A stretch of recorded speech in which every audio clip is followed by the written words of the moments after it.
Compañeros y profesor, les compartimos la presentación Usos y beneficios de las terapias complementarias en la rehabilitación cardiovascular hacia la medicina integrativa en beneficio del paciente. Esta ha sido elaborada por Crisley Solórzano y una servidora, Esmeralda Bonilla. Vamos a plantearles en esta presentación un abordaje integral del paciente y esto tiene una serie de fundamentos.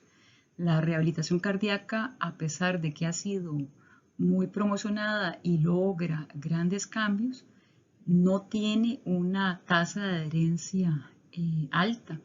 De acuerdo a datos de Acevedo, el paciente que ya tuvo un evento en Europa, apenas el 30% ingresa a un programa de rehabilitación cardiovascular. En Estados Unidos es de entre un 15 a 25% y en América Latina es menos del 10% de los pacientes. Entre las razones que se argumentan para esta situación de que no se aproveche la rehabilitación cardíaca, el escepticismo médico sobre los beneficios de la misma, la variable accesibilidad que puede tener una persona según su domicilio y según su estado de aseguramiento inclusive, la preferencia por indicar ejercicio en casa y el enfoque prioritario en los procedimientos de revascularización y medicación que están colocados en la mente de las personas como superiores a las estrategias de cambio en los estilos de vida. El autor Herman está desarrollando una investigación importante para un organismo estadounidense y dice: el sistema de salud necesita nuevos modelos de atención centrados en el paciente que lo empoderen para cambiar su estilo de vida. La medicina integrativa tiene el potencial de reducir la carga de enfermedades crónicas y ofrecer un paradigma financiero sostenible. Y por eso vamos a hablar del modelo terapéutico integrativo, que se parece a lo que hace la rehabilitación cardíaca en cuanto suma los esfuerzos de un grupo multidisciplinario de especialistas profesionales e incluye una amplia gama de factores físicos, emocionales, mentales, sociales, espirituales y ambientales que intervienen en la salud de una persona. Las terapéuticas integrativas abordan al paciente en forma completa. El organismo es un solo sistema de comunicación y tiene propiedades intrínsecas de autocuración y de regeneración en las dimensiones físicas, químicas, electromagnéticas de su homeostasis. Hay métodos generales como los baños de bosque, la meditación, la aromaterapia, la alimentación natural, y hay métodos personalizados que se utilizan en un momento específico como la acupuntura, la homeopatía, los pulsos electromagnéticos, las terapias de quelación con ETA o con vitamina C, magnesio u otros, la terapia con células madre, entre otros ejemplos. Vamos a hablar un poco sobre acupuntura. A la izquierda se muestra como un resumen de lo que la acupuntura es. Es una cuestión muy compleja para exponerla, pero vamos a recordar que es parte de la medicina tradicional china, que tiene más de 3.000 años de historia, que previene y cura ciertas enfermedades insertando agujas muy finas a lo largo de los canales que se llaman meridianos. Esta estimulación logra que el cuerpo venza los desequilibrios, promueva la producción de neurotransmisores como los opiáceos que disminuyen o eliminan las sensaciones dolorosas, puede contribuir a corregir los desequilibrios energéticos ocasionados por la interrupción del chi, que es la energía, o la interrupción de la sangre. Es muy interesante que está demostrado que la naloxona bloquea el efecto de la acupuntura. Entonces, está muy claro que hay efectos opiáceos que la acupuntura logra estimular. La teoría del yin-yang hace relación al sistema nervioso inmune. El yin es relacionado con el sistema colinérgico parasimpático, la función de nutrición, de reparación, y el yang se relaciona con el sistema adrenérgico simpático, el de correr o de huida ante un enemigo, ante un peligro. Vamos a hablar de una serie de estudios. Es complicado encontrar estudios en humanos que cumplan con las características de ensayo clínico aleatorizado, controlado. Vamos a encontrar que es más frecuente los estudios cuasi experimentales porque no se logra hacerlo aleatorio, sino que la persona escoge participar voluntariamente, como vamos a ver en estos dos que tenemos. En Taiwán, sujetos con enfermedad coronaria diagnosticada por angiografía, se encontró que la acupuntura incrementó de manera significativa la fracción de eyección del ventrículo izquierdo, a diferencia de lo que se logró en sujetos sanos. Interesante notar que el efecto de mejora en la fracción de eyección se sostiene en la misma intensidad incluso 15 minutos después de haber retirado las agujas. A la semana después ya es insignificante. En China, otro estudio cuasi experimental compara el efecto de nitroglicerina con el efecto de la acupresión en personas con angina secundaria enfermedad coronaria. La acupresión logró la disminución del dolor en el 93% de las personas, sin diferencia con el grupo de nitroglicerina, con la ventaja que con acupresión se logró más prontamente. Y como les decía, el asunto de que no sea aleatorizado le quita a estos estudios un poco de peso. Hay mucho en estudio experimental en animales. El siguiente habla de la estimulación del punto pericardio 6, que es parte del meridiano pericardio. Con esa estimulación en el punto de acupuntura pericardio 6 se regula la expresión hacia arriba, la expresión del RNA mensajero y del factor de crecimiento transformante beta, lo que podría contribuir a la recuperación posisquemia del miocardio. Otro estudio experimental en ratas en China, se aplica electroacupuntura en el punto pericardio 6, se puede observar ese punto aquí entre los circulitos, lo colocamos, está a 2 kun del pliegue de la muñeca, entre el flexor largo del flexor radial, entre el flexor radial del carpo y el flexor largo del carpo. Por alguna, no es por cualquier cosa que el dedo central se llama dedo corazón. Y ahí es el punto de culminación del meridiano pericardio. En la estimulación del punto pericardio 6 con electroacupuntura se aumentaron los niveles de la enzima óxido nítrico sintetasa y el propio óxido nítrico y se disminuyó el calcio intracelular en un modelo de isquemia reperfusión, lo que resulta muy promisorio. En otro estudio experimental en ratas del año 2011, la electroacupuntura modificó la liberación de norepinefrina, dopamina y serotonina en el núcleo paraventricular de la hipófisis, secundario a una isquemia miocárdica. Este mecanismo podría estar relacionado con un aumento de la resistencia del miocardio a la isquemia. También en China, un estudio experimental en conejos del 2010, la electroacupuntura mejoró la estabilidad de la presión ventricular, disminuyó los niveles séricos de las enzimas lactato deshidrogenasa y la creatinquinasa miocárdica en un modelo de infarto de miocardio. Como se puede observar, estos estudios hablan del potencial que tiene la acupuntura para ayudar a un paciente que ha sufrido un evento cardíaco. Ahora, para hablar un poco sobre homeopatía y recordar, el método homeopático aborda a la persona en su totalidad, no trata el tejido cardíaco, va a tratar a la persona completa. En la anamnesis, el médico homeópata registra ampliamente todos los síntomas mentales, síntomas generales y particulares que el paciente refiere y que ha experimentado. Examina al paciente y se apoya también en laboratorio y pruebas de gabinete. Con lo característico del paciente, en ese momento procede a seleccionar el medicamento que responde al cuadro que presenta el paciente, escogiéndolo a la menor potencia posible de acuerdo a la fuerza vital del paciente, para generar una reacción curativa. Por eso se dice que la medicina homeopática es medicina natural, porque estimula una función curativa del propio organismo. Les presentamos aquí, es una tesis para optar por el grado de especialista en homeopatía de una universidad colombiana, es del año 2015.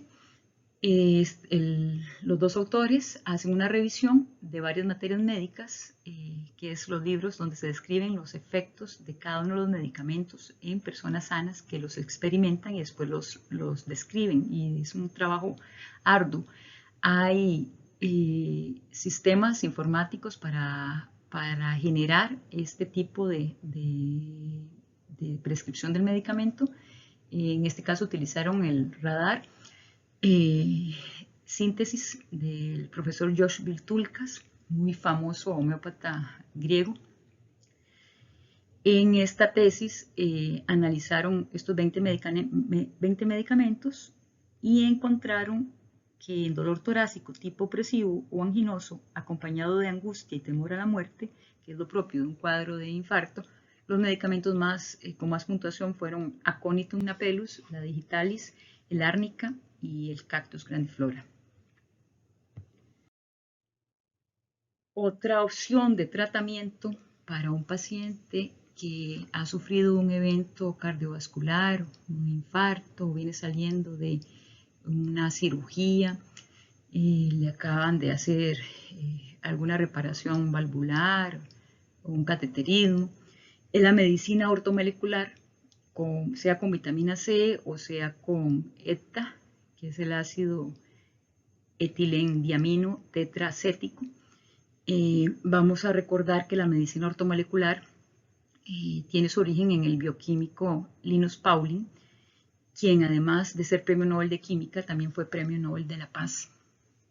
Tiene como objetivo la medicina ortomolecular prevenir y tratar enfermedades ayudando al organismo a mantener el equilibrio bioquímico y metabólico con los micronutrientes, vitaminas, minerales, aminoácidos, oligoelementos y antioxidantes necesarios para que el cuerpo trabaje bien y que se puedan encontrar descompensados.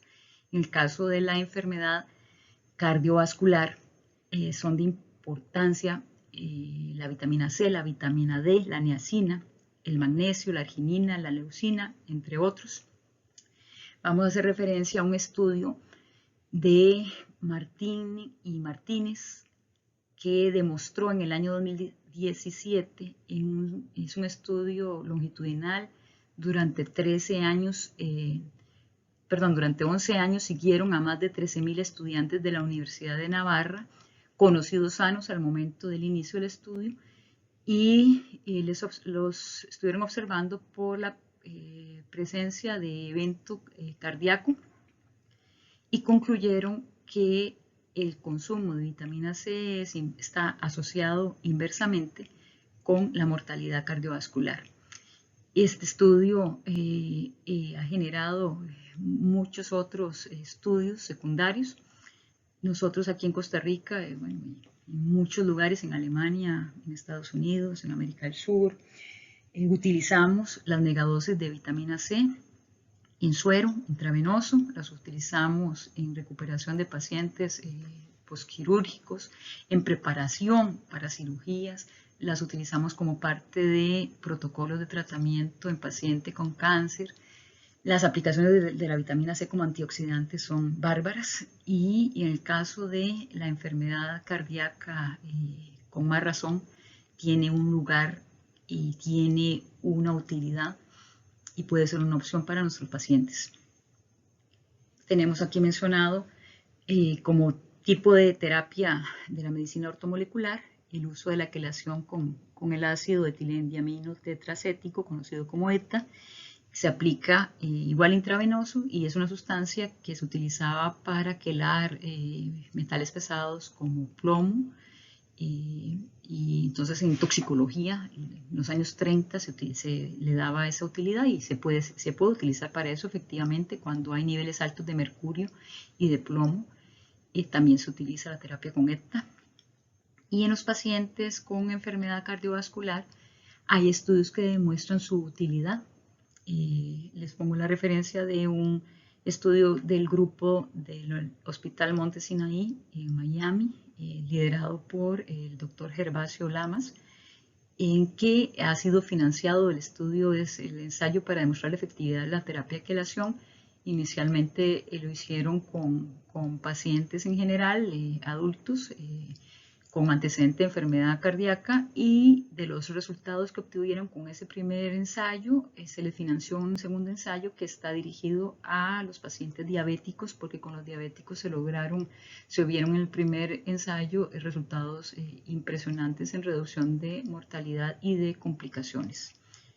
Este se llama el efecto de la quelación con hepta en pacientes con diabetes y enfermedad periférica arterial, el TACT, y este es del año 2019. Otra modalidad de terapia que se puede utilizar en el paciente en rehabilitación cardíaca son los pulsos electromagnéticos. Hay bibliografía que refiere los efectos de los campos, de los pulsos electromagnéticos o de los campos electromagnéticos de baja frecuencia sobre los sistemas biológicos. Hay una investigación muy interesante del doctor William Rose del año 83 y que encontró que la modulación de los eventos químicos que se dan en la superficie de las células por campos electromagnéticos débiles indicaron que se estaba dando una mayor amplificación de las débiles señales iniciales que son emitidas cuando se unen las hormonas o los anticuerpos o neurotransmisores en sus receptores, y que los iones de calcio jugaban un papel clave en esta amplificación de la señal. Como les decía antes, hay sistemas de comunicación en el cuerpo, a veces sutiles, que no reconocemos. Más allá de la bioquímica, parece que hay información electromagnética que se pasa y que facilita el trabajo a nivel de la membrana celular para sacar los detritos celulares y para meter los nutrientes que la célula requiere. La conclusión del estudio del Dr. Rose del año 83 dice: estos estudios con campos electromagnéticos débiles apoyan nuevos conceptos de comunicación entre células a través de las membranas celulares y señalan con creciente certeza una organización física esencial en la materia viva en un nivel mucho más fino que la imagen estructural y funcional definida en la química de las moléculas. Hay otros 3 artículos referentes a cómo trabajan los campos electromagnéticos, y en Costa Rica hay un especialista en medicina regenerativa que da terapia con pulsos electromagnéticos, y en lo personal yo me trato allí, trato a toda mi familia en la clínica del Dr. Ordóñez con medicina regenerativa, y esto es porque los resultados, primero, es una terapia integral que equilibra, primero es diagnóstica, te da más de 5.200 parámetros en la sesión, y es diagnóstica y es terapéutica al mismo tiempo. Y poco a poco confío en que más personas van a conocer de la utilidad de los pulsos electromagnéticos y en particular los beneficios que puede tener en muchísimas condiciones de pérdida de la salud, como el caso que nos ocupa, que es la rehabilitación del paciente con enfermedad cardíaca. Vamos a hablar de otras terapias como la fitoterapia metabolómica. A partir de la forma de comer de los franceses han surgido estudios, hay libros, hay mucho de lo que se ha hablado. La paradoja francesa, la observación de la baja mortalidad por enfermedad coronaria que tienen estos países a pesar de la alta ingesta de colesterol en su dieta y alta ingesta de grasa saturada. El estudio de Richard de 1981 lo detalla. Menotti en el 2001 dice, después de haber realizado un análisis de regresión entre la tasa de mortalidad por enfermedad coronaria, los autores concluyeron que la paradoja francesa puede deberse a un alto consumo de vino y las propiedades que tiene el resveratrol de la uva. Para algunos investigadores, Francia y otras regiones tienen un alto consumo de frutas y verduras que son fuentes ricas en folato, y esto podría explicar la paradoja francesa. Eso también es un aporte de Menotti. Acuérdese que el ácido fólico, que es un medicamento que a veces menospreciamos tanto, tiene la capacidad de reducir los niveles de homocisteína, y los pacientes hipertensos, en mi opinión, deberían estar consumiendo, todos los pacientes, una pastillita de ácido fólico todos los días. El concepto de una derivación cardíaca dentro del eje microbiota intestino-cerebro subraya la estrecha asociación entre la salud del cerebro y el corazón. La microbiota tiene cada vez más importancia en los planteamientos de tratamiento. Los cirujanos, congresos médicos aquí en Costa Rica ya hablan de la importancia de la microbiota para mejorar los resultados en sus pacientes.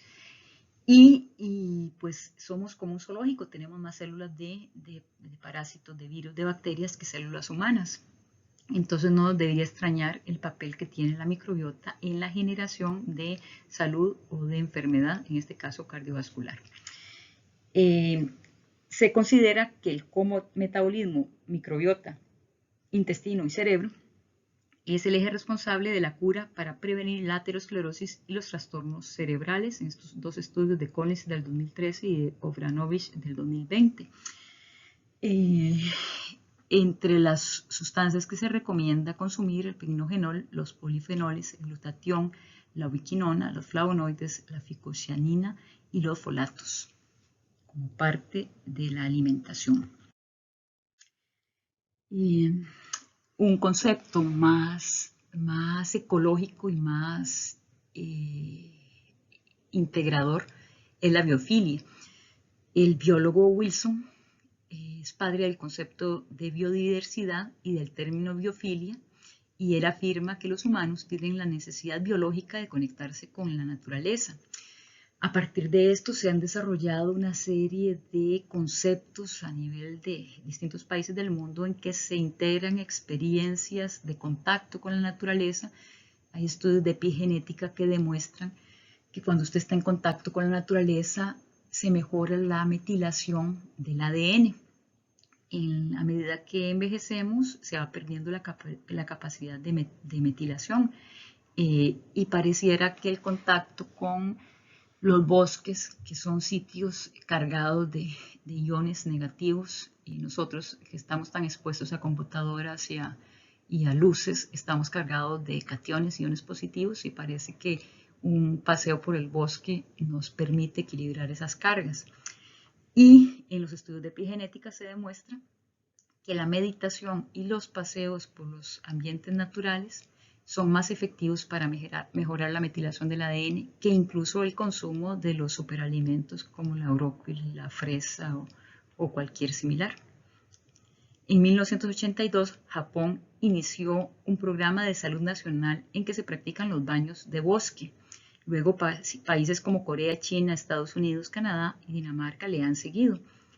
En el año 2006, la Agencia Forestal de Japón designó el Parque Natural de Recreo de Akasawa como centro de terapia del bosque, y allí incluso puede uno ir a recibir consulta médica por parte del Hospital Kiso.